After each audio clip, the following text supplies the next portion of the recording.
अब नरेंद्र मोदी जी जैसी और भाजपा की विचारधारा खत्म हो गई। नरेंद्र मोदी भ्रष्टाचार का सबसे बड़ा गंगोत्री साबित हुई बीजेपी। नरेंद्र मोदी जी पर मेरा सीधा आरोप है कि बीजेपी को अब भरोसा नहीं रही। नरेंद्र मोदी जी का चमत्कार इस देश में खत्म हो गया। नरेंद्र मोदी जी और बीजेपी की सरकार, अमित शाह जी, वो राहुल गांधी जी से सबसे ज्यादा अत्यधिक वो डर चुके हैं। मैं महात्मा गांधी को गाली देने से ज्यादा अपमानित कुछ नहीं हो सकता। नाथूराम गोडसे को बीजेपी और आरएसएस को जो सबसे बड़ा हत्यारा है उसको सम्मानित करना, क्या ये सबसे बड़ा केस नहीं बनेगा?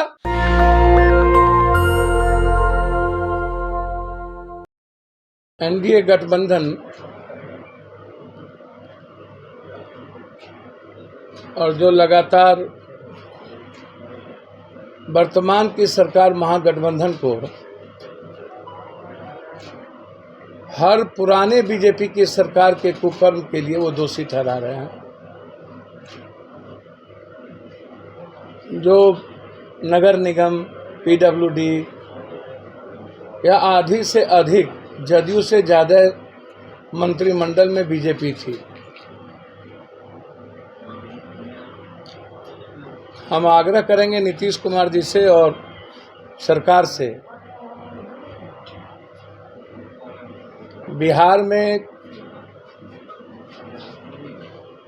बीजेपी की सरकार जब वो मंत्रिमंडल में थे, उसकी पूरी योजनाओं की जांच निगरानी से कराएं। लगातार जो लोग अकूट बिहार सरकार के मंत्रिमंडल में रह कर के लूटे हैं, जिन लोगों ने पूरी की पूरी बिहार की जनता के पैसे अपने घर ले गए। कहावत है, शुभ बाजे तब बाजे चलियों बाजे। शीशे के घर में रह के पत्थर फेंकते हैं ये लोग।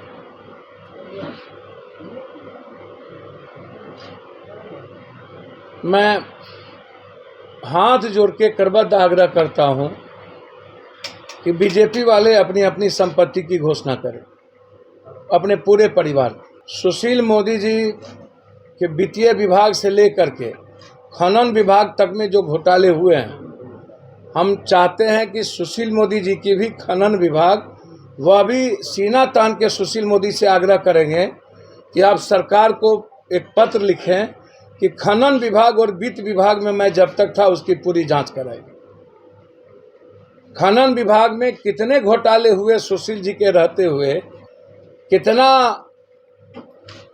पैसा की लेन देन हुई, और सुशील मोदी जी और के पाठक का क्या रिश्ता था खनन विभाग जब थे, तो उस रिश्ता का भी उजागर आवश्यक है। दूसरी तरफ यदि बीजेपी को इतना ही दम है अपने बदौलत, नरेंद्र मोदी जी के बदौलत, तो फिर लगातार मांझी जी को प्रलोभन, कुशवाहा जी को प्रलोभन सुरक्षा का, मुकेश सहनी जी को सुरक्षा का प्रलोभन, चिराग जी को, और लगातार एनडीए के गठबंधन के साथ बार्गेनिंग, बीजेपी के द्वारा अन्य दलों को प्रलोभन दे करके, तो क्या नरेंद्र मोदी जी पर पूर्णतः भरोसा खत्म हो गया? अब बीजेपी की नैया पार या तो मांझी जी, या तो उपेंद्र जी, या तो सहनी जी, या तो कुशवाहा जी लगाएंगे। देश में लगातार कांग्रेस, अब महाराष्ट्र में अजीत पवार बीजेपी का नैया पार लगाएंगे। नरेंद्र मोदी जी पर मेरा सीधा आरोप है कि बीजेपी को अब भरोसा नहीं रही। नरेंद्र मोदी जी का चमत्कार इस देश में खत्म हो गया। नरेंद्र मोदी जी और बीजेपी की सरकार, अमित शाह जी, वो राहुल गांधी जी से सबसे ज्यादा अत्यधिक वो डर चुके हैं। उसके भीतर राहुल गांधी जी का डरावना सपना आता है नरेंद्र मोदी जी को, जिसके चलते देश में मुद्दों से भटकाकर लगातार पार्टियों को तोड़ना और जो घटना गुजरात के हाईकोर्ट में हुई, सारा फोकस राहुल गांधी जी की सदस्यता को खत्म करने की, तो इससे बड़ा डर नरेंद्र मोदी जी को क्या होगा कि लोअर कोर्ट से लेकर के हाई कोर्ट और लगातार इसके पहले ना जाने कितनी गालियां, दुनिया में कितनी नफरत पैदा नहीं किए गए। नाथूराम गोडसे, जो यदि राष्ट्र की बात आएगी, जाति की बात आएगी, तो महात्मा गांधी राष्ट्र में महात्मा गांधी को गाली देने से ज्यादा अपमानित कुछ नहीं हो सकता। नाथूराम गोडसे को बीजेपी और आरएसएस को जो सबसे बड़ा हत्यारा है उसको सम्मानित करना, क्या यह सबसे बड़ा केस नहीं बनेगा? तो इसीलिए मेरा सीधा आरोप है कि एनडीए का कुटबा पूरे देश के अदानी के पैसे और जो घोटाले हुए हैं, अजीत पवार से लेके प्रफुल्ल पटेल, जिनको मंत्रिमंडल में जो लोग इस देश में सबसे ज्यादा घोटाला किया है उसको सीबीआई ईडी के डर से भयमुक्त करके और 2024 के जीतने का एक रास्ता सिर्फ प्रलोभन, भय, दोहन, डर और सुरक्षा। इसलिए इस देश में अब नरेंद्र मोदी जी जैसी और भाजपा की विचारधारा खत्म हो गई। नरेंद्र मोदी भ्रष्टाचार का सबसे बड़ा गंगोत्री साबित हुई बीजेपी। नरेंद्र मोदी ने भ्रष्टाचारियों के गोदी में बैठकर मणिपुर से लेकर महाराष्ट्र तक 2024 के चुनाव में नैया पार लगाने की अपना सपना देख रही। इसलिए हिंदुस्तान में हम चाहते हैं कि बिहार से शुरू हो और बिहार निगरानी को पूरे बीजेपी के मंत्रिमंडल की जांच दी जाए और सुशील मोदी को हिम्मत है तो खनन विभाग के लिए पत्र लिखे और वित्त विभाग का की जांच कर लिया जाए, सीएजी का पूरा रिपोर्ट, सब कुछ। दूसरा, मैं महागठबंधन से आग्रह करूंगा, खासतौर पर कांग्रेस, नीतीश कुमार और लालू यादव जी से। लगातार जब एक तरफ एनडीए, छोटी छोटी पार्टी, छोटे छोटे दल एक एक व्यक्ति को साथ ला करके बिहार के 3 गठबंधन को मीटिंग में बुलाए हैं, लगातार उनकी गठबंधन की सीट से लेकर गठबंधन बिहार में किन किन से होगा वो तय उन्होंने कर लिया। तो महागठबंधन को भी बिहार में अपने गठबंधन को विस्तारित करने का जो उनकी सोच है उनको भी जल्दी करना चाहिए। या जो महागठबंधन के पास जो है अभी सीपीआई, सीपीएम, माले या जद, राजद और कांग्रेस, क्या वो अपने पुराने गठबंधन के साथ ही लड़ना चाहते हैं कि और किसी को भी? मैं लगातार कांग्रेस और नीतीश कुमार जी से आग्रह कर चुका हूं कि हमारी पूरी लड़ाई बिहार के 14.5 करोड़ जनता के मुद्दों को लेकर, चाहे वो टीचर्स का मुद्दा हो, चाहे बेमिसाल का मुद्दा हो, चाहे सांप्रदायिकता का मुद्दा हो, हर मुद्दों को लेकर पप्पू यादव लगातार महागठबंधन के साथ खड़ी रही है।